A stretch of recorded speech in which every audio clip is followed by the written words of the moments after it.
అదిగో తాతయ్య వస్తున్నారు. అవునవును, పద పద, పదండి వెళ్దాం. నమస్కారం తాతయ్య. ఆ మంచిది మంచిది, నమస్తే. అవును, ఇప్పుడు చెప్పండి, ఏమిటి ఈరోజు చాలా హుషారుగా ఉన్నారు? ఏం లేదు తాతయ్య, రేపు మన ఊరికి కొత్త కలెక్టర్ వస్తున్నారట. ఆహా, అవునా? ఊరంతా తనిఖీ చేసి ఏమేమి బాగు చెయ్యాలో ప్రభుత్వానికి రిపోర్టు చేస్తారట. ఉహుం. అంతేకాదు తాతయ్య, ఎవరైనా ఎక్కడైనా ప్రభుత్వ పరంగా సమస్యలుంటే చెప్పుకోవచ్చట. అలాగా? కలెక్టర్ గారు చాలా మంచివారట తాతయ్య. ఆహా, అందుకే ఊరంతా ఆయనకు గొప్ప స్వాగతం పలికేందుకు తయారవుతున్నారు. అలాగా? ఇంకా మీకు ఆయన గురించి ఏమేమి తెలుసు? ఇంకేముంది తాతయ్య, అంతే కదా. సరే సరే సరే, మీరు చెప్పినవన్నీ కరెక్టే, నేను కాదనను. అంతవరకు ఓకే. ఇంతకు అతనెవరో తెలుసా మీకు? ఎవరేంటి తాతయ్య, కలెక్టరే కదూ? అవునర్రా, కలెక్టరే. అయితే అతనెవరు, ఏ ఊరు, ఎవరబ్బాయి, ఈ విషయాలు మీకు తెలుసా? అతని ప్రత్యేకతేంటో తెలుసా మీకు? తెలియదు తాతయ్య, ఎవరు అనుకోలేదు కూడా. ఇంతకు ఆ కలెక్టర్ ఎవరు తాతయ్య, మీకు తెలుసా? తెలుసు, బాగా తెలుసు. అతనిది మన ఊరే, ఒక పాలేరు కొడుకు. హా? ఏంటి, పాలేరు కొడుకా? ఏం చిట్టి తల్లి, అంతగా ఆశ్చర్యపోయావు? అతను మన ఊర్లో ఉండే ఒక పాలేరు కొడుకు. కష్టపడి చదువుకున్నాడు, ఐఏఎస్ పాస్ అయి కలెక్టర్ అయ్యాడు, పైకొచ్చాడు. తన తల్లిదండ్రుల్ని, తమ్ముణ్ణి, చెల్లెల్ని తనతో తీసుకెళ్ళాడు. తమ్ముణ్ణి ఐపీఎస్ చేయించాడు. చెల్లెలకు చక్కని సంబంధం చూసి పెళ్లి చేశాడు. తమ్ముడొక పోలీస్ ఆఫీసర్, చెల్లెలు ఒక లెక్చరర్. వావ్, సూపర్, భలే విషయం చెప్పారు తాతయ్య. అంటే అతని మన ఊరేనన్నమాట. గ్రేట్. అంతేకాదర్రా, చిన్నప్పటి నుంచి ఒకవైపు తండ్రి పనుల్లో సహాయపడుతూ చిన్న చిన్న పనులు చేస్తూ ఆ డబ్బుతో పుస్తకాలు కొనుక్కున్నాడు. అలా ఒక్కొక్క మెట్టు ఎక్కుతూ చివరిగా కలెక్టర్ అయ్యాడు. కలెక్టర్గా కూడా మంచి పేరు తెచ్చుకున్నాడు. భలే భలే, ఎంత గొప్పో కదా. అవునమ్మా, నిజంగా గొప్పవాడే, గొప్ప మనసున్నవాడే. అందుకే ఎంత పైకి ఎదిగినా ఒదిగే ఉంటున్నాడు. తన తల్లిదండ్రుల్ని తన వద్దే ఉంచుకుని ప్రేమగా చూసుకుంటున్నాడు. మన ఊరి నుండి ఎవరు వెళ్ళినా చాలా గౌరవంగా మాట్లాడతాడు. తన చేతనైన సహాయం చేసి పంపిస్తాడు, తెలుసా? చాలా సంతోషంగా ఉంది తాతయ్య. మీరు చెప్పింది వింటుంటే నాకు ఎంతో గొప్పగా ఉంది.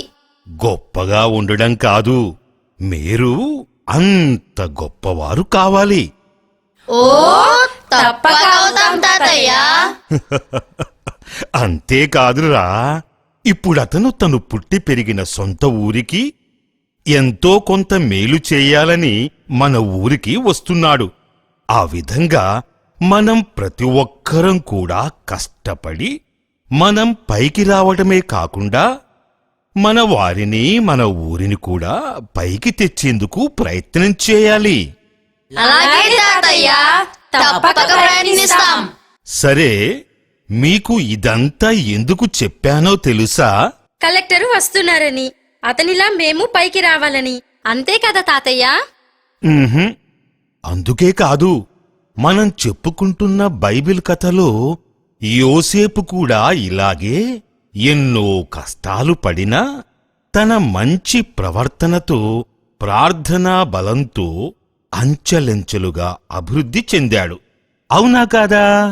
అవును తాతయ్య. ఏ దేశానికైతే బానిసగా అమ్ముడు పోయాడో అదే దేశానికి సర్వాధికారి అయ్యాడు. ప్రజలను కష్టాల నుండి గట్టెక్కించాడు.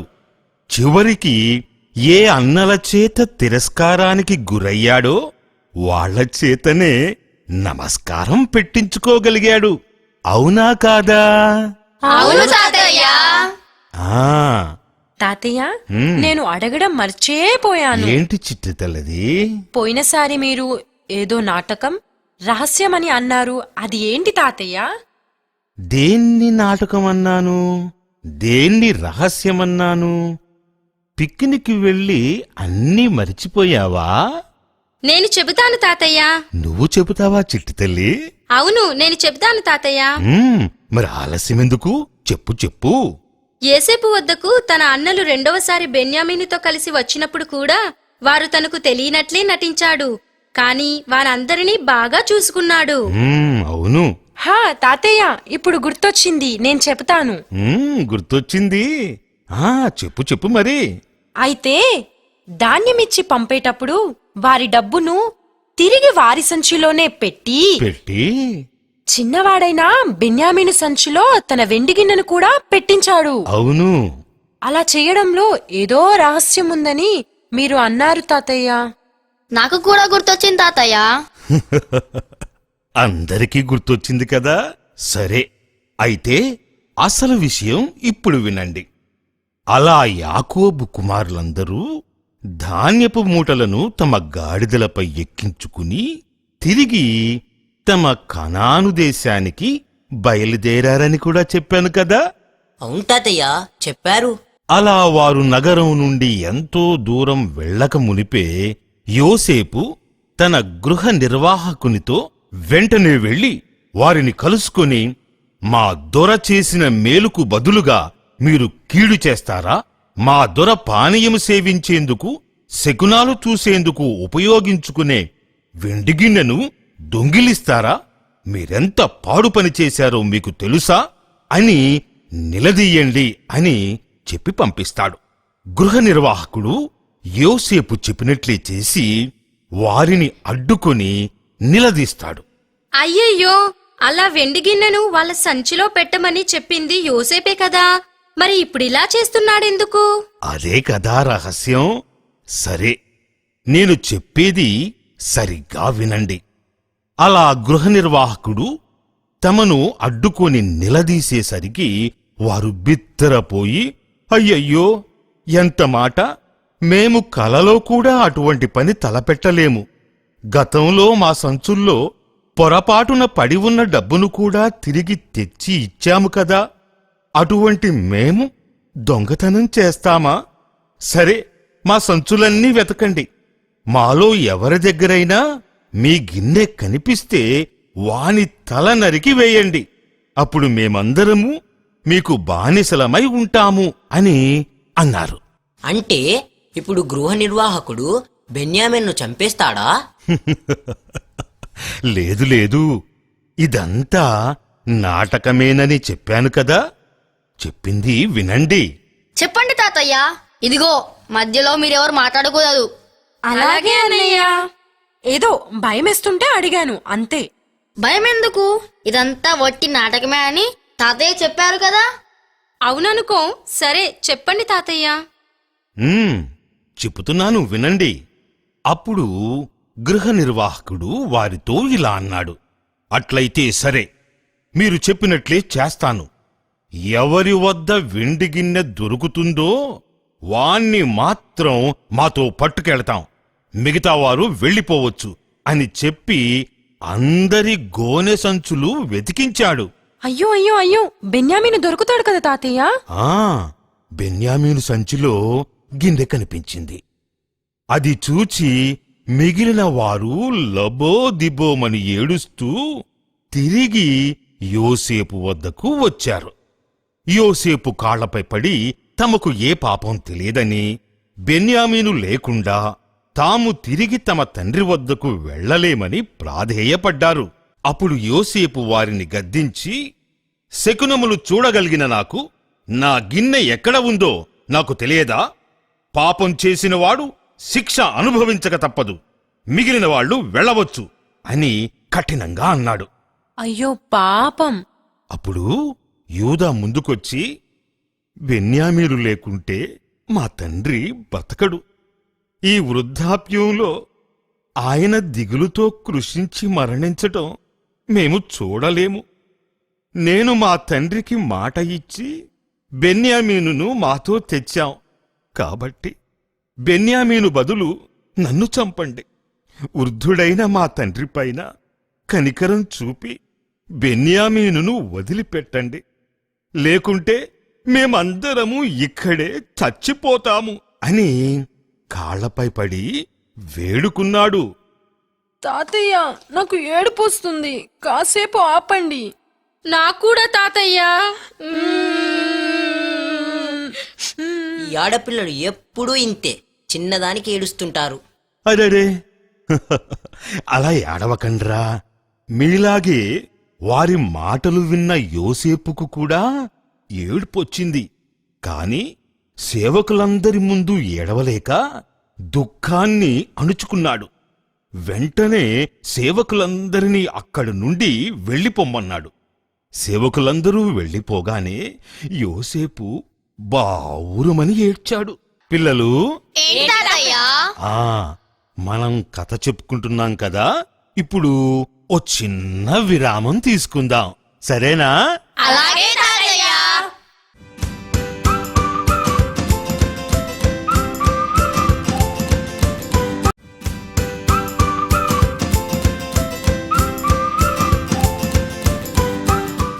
ఆ పిల్లలు అందరూ ఇక్కడే ఉన్నారు కదా.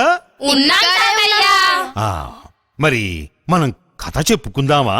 చెప్పుకుందాం తాతయ్య.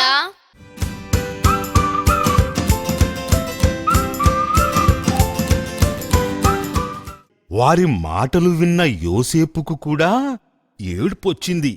కాని సేవకులందరి ముందు ఏడవలేక దుఃఖాన్ని అణుచుకున్నాడు. వెంటనే సేవకులందరినీ అక్కడి నుండి వెళ్ళిపొమ్మన్నాడు. సేవకులందరూ వెళ్ళిపోగానే యోసేపు బావురుమని ఏడ్చాడు. తానెవరో తన సోదరులకు తెలిపి అందరినీ ప్రేమతో కౌగలించుకున్నాడు. బెన్యామీనును దగ్గరగా తీసుకుని గుండెకు హత్తుకుని ముద్దులు కుమ్మరించాడు. ఇదంతా చూచిన యోసేపు సోదరులు నమ్మలేకపోయారు. ఆనందంతో ఎగిరి గంతులు వేశారు. వా, ఎంత భయపడ్డానో, ఇప్పుడు ఆనందంగా ఉంది. తాతయ్య, ఆ యోసేపు అందరినీ ఎందుకిలా సస్పెన్స్ లో పెట్టాడు? నేను కూడా సస్పెన్స్ తో చచ్చిపోయాను తెలుసా? ఆ ఎందుకు యోసేపు ఇలా చేసుంటాడు తాతయ్య? ఏం లేదర్రా, వాళ్లకు నిజంగా తమ తండ్రిపైన బెన్యామీనుపైన ఎంత ప్రేముందో తెలుసుకోవాలనుకున్నాడు. వారు తమ తండ్రి కోసం, బెన్యామీను కోసం చావడానికైనా సిద్ధపడేసరికి ఇక తట్టుకోలేకపోయాడు. వెంటనే తానెవరో వారికి తెలియచేశాడు. అర్థమైందా? హా, హమ్మయ్యా! హమ్మయ్యా, ఇప్పుడెంత హాయిగా ఉందో. అది సరేగానే తాతయ్య, ఉమ్, ఆ తర్వాత ఏం జరిగింది? యోసేపు అన్నలతో పాటు తండ్రి వద్దకు వెళ్ళిపోయాడా? లేదర్రా, ఎలా వెళ్తాడు? తాను ఎంత పెద్ద అధికారి అయినా రాజు ఆధీనంలో ఉన్నాడు కదా. పైగా ఇప్పుడు తనకు పెళ్ళయింది, 2 కొడుకులు కూడా ఉన్నారు. అవునా కాదా? అవును తాతయ్య. అంటే యోసేపు ఐగుప్తులోనే ఉండిపోయాడా? అవును. తాను ఉండడమే కాదు, కరువు కాలంలో తన వారిని కూడా ఐగుప్తుకే రప్పించుకున్నాడు కూడా. అది సరే, యోసేపు తానే యోసేపునని చెప్పేసరికి అతని అన్నలు అవాక్కైపోయారు. అవునా? అంటే ఏంటి తాతయ్య? అంటే ఆశ్చర్యపోయారన్నమాట. తమకు వారు చేసిన ద్రోహానికి క్షమాపణ వేడుకున్నారు. అందుకు యోసేపు అన్నలను ఓదారుస్తూ ఇలా అన్నాడు: మీరు నన్ను చంపకుండా దయతలచి బానిసగా అమ్మిన యోసేపును నేనే. మీ ప్రాణములు రక్షించేందుకే దేవుడు నన్ను ఈ దేశానికి పంపాడు. అలాగే ఈ బానిసను ఫరోరాజుకు మంత్రిగా చేసినవాడు, అతనింటికి సర్వాధికారిగా చేసినవాడు, ఐగుప్తు దేశానికి పాలకునిగా చేసినవాడు దేవుడే. కాబట్టి మీరు చింతించొద్దు. త్వరగా వెళ్ళి మన తండ్రికి నా పట్ల దేవుడు చేసిన అద్భుత కార్యాలను వివరించండి. కరువు తీరే వరకు ఆ తర్వాత కూడా ఇక్కడే సుఖంగా మీరందరూ నివసించొచ్చు. నేను రాజుతో చెప్పి మీకు అన్ని ఏర్పాట్లు చేపిస్తాను అని అన్నాడు. మరి అందుకు ఫరో రాజు ఒప్పుకున్నాడా తాతయ్య? తన దేశానికి కలిగిన అదృష్టమంతా యోసేపు వల్లనే కలిగింది, అవునా కాదా? అవును తాతయ్య. అందువల్ల యోసేపు కుటుంబం వారందరూ ఐగుప్తులో నిరభ్యంతరంగా ఉండొచ్చని, వారు కోరుకున్న సారవంతమైన భూమిని వారికి స్వాధీనం చేస్తానని చెప్పాడు. మాట కూడా ఇచ్చాడు. యోసేపు సోదరులకు విలువైన కానుకలిచ్చి వారికి తోడుగా భటులను రథములను పంపించి తమ తండ్రిని అతని పరివారాన్నంతటినీ తీసుకుని తిరిగి రమ్మని చెప్పాడు. అలా వారు మహావైభవంగా తండ్రి యాకోబు వద్దకు తిరిగి వెళ్లారు. మరి యాకోబు వారి మాటలను నమ్మాడా? వారితో కలిసి ఐగుప్తు దేశానికి వచ్చాడా తాతయ్య? వారి మాటలు నమ్మకున్నా బెన్యామీను మాటలు నమ్ముతాడు కదా. పైగా షిమియోను కూడా తిరిగి వచ్చాడు. అలాగే వారు తమతో విలువైన కానుకలను, ఫరోరాజు భటులను, రథములను వెంటబెట్టుకుని వచ్చారు కదా. అవును కదా. అవును, యాకోబు వారి మాటల్ని నమ్మాడు. యోసేపు ఘనతను తెలుసుకుని ఎంతో సంతోషించాడు. కాని ఐగుప్తుకు వెళ్లేందుకు సంకోచించాడు. అయ్యో, అదేంటి? ఎందుకు పోనన్నాడు తాతయ్య? యోసేపు తన కొడుకే కదా తాతయ్య. అవును కదా తాతయ్య. మ్మ్. భలే అనుమానాలొస్తున్నాయిరా మీకు. అయితే తన పూర్వీకుల స్థలమైన బెర్షెబాకు వెళ్లి దేవునికి బలులర్పించాడు. అయితే ఆ రాత్రి దేవుడు తనకు కలలో దర్శనమై ఐగుప్తుకు వెళ్ళమని చెప్పాడు. ఐగుప్తులో కూడా తనకు తోడుగా ఉంటానని, తిరిగి తనను కనాను దేశం చేరుస్తానని మాట ఇచ్చాడు. అప్పుడు యాకోబు తన పరివారం అందరితో కలిసి ఐగుప్తుకు బయలుదేరి గోషేను అనే ప్రాంతాన్ని చేరుకున్నాడు. ఎక్కడికి చేరుకున్నాడు? గోషేను. అయితే యోసేపు అక్కడికి రథములో వెళ్ళి తండ్రిని కలుసుకున్నాడు. ఫరోరాజుకు చెప్పి అక్కడి సారవంతమైన భూమినంతా తండ్రికి సోదరులకు ఇప్పించాడు. ఆ తరువాత ఫరోరాజు యోసేపు సోదరులకు కూడా తన ఆస్థానంలో ఉద్యోగాలిచ్చాడు. నిజమా తాతయ్య? అవునర్రా, నిజం. అందరికీ రాజు కొలువులో ఉద్యోగాలు దొరికాయి. ఆ తరువాత యాకోబును కూడా యోసేపు రాజు వద్దకు తీసుకెళ్లాడు. అప్పటికి యాకోబు వయసు 130 సంవత్సరాలు. రాజును దర్శించుకున్న తరువాత యాకోబు తిరిగి గోషేనుకు చేరుకున్నాడు. దాదాపు 17 సంవత్సరాల పాటు అక్కడే యాకోబు జీవించాడు. అయితే చివరికి యోసేపు కథ సుఖాంతమయ్యిందన్నమాట. అవునమ్మా, యోసేపు ఆ తరువాత దేశ భద్రత కోసం ముందు చూపుతో కొన్ని భూనియమాలు చేశాడు. పండిన పంటలో 5వ వంతు రాజుగారి ధాన్యాగారానికి చేరే విధంగా ఏర్పాట్లు చేశాడు. యాకోబు 147 ఏండ్లు జీవించాడు. అతడు మరణించిన తరువాత మంచి సుగంధ ద్రవ్యాలతో అతని మృతదేహాన్ని భద్రపరచి అతని చివరి కోరిక ప్రకారం కనాను దేశంలోని మాక్పేలా పొలము మీద ఉన్న గుహలో అతనిని సమాధి చేశారు. ఎక్కడ సమాధి చేశారు? కానాను దేశంలోని మార్క్పేలాలో తాతయ్య. అవును, అక్కడే పొలము మీద ఉన్న గుహలో అతనిని సమాధి చేశారు. ఆ విధంగా యాకోబు తన చివరి రోజుల్లో సంతృప్తిగా జీవించి ప్రశాంతంగా కన్నుమూశాడు. తాతయ్య, ఆ యాకోబు మరణించిన తర్వాత కూడా యోసేపు అతని సోదరులు ఐగుప్తులోనే ఉన్నారా, లేక తిరిగి కానాను దేశం చేరుకున్నారా? వారంతా ఐగుప్తులోనే ఉన్నారు. ఫరోరాజు అండదండలతో వారంతా గొప్ప జాతిగా వృద్ధి చెంది దేశమంతటా విస్తరించారు.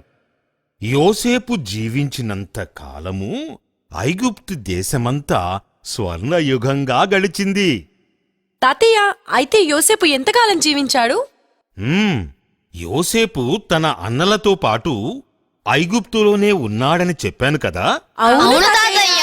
ఆ, అలా యోసేపు 110 సంవత్సరాలు జీవించాడు.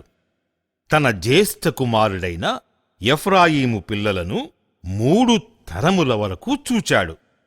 మనష్షే కుమారుడైన మహీరు బిడ్డలను కూడా ఎత్తుకున్నాడు.